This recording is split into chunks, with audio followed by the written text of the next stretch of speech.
Hello guys! Welcome to my vlog!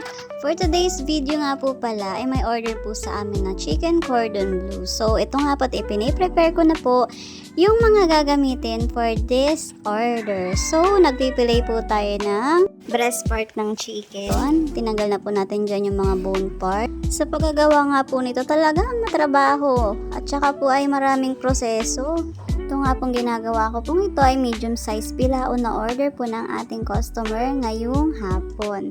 So, ito po mga kailangan natin. Cheese, meron tayong ham, at meron din po tayong pinilay kanina. Yung pinino-pino po natin ang slice. So, ito na po, iniisa-isa ko na pong i-assemble. Dito po sa ating foil, yung ating gagawing cordon bleu. So, dito po ang aking mother. Siya po ang pansamantalang tumutulong sa amin dito sa bahay habang kami may mga tanggap na orders. So, ito na po, nakaisa na po tayong haba. Bali, 3 haba po ang ating kailangang magawa para po sa medium sized bilao. Ito po ay 40 slices. So, ito po ginagawa ko na po yung pangalawang roll, pangalawang haba. Ito na, padalawa na siya.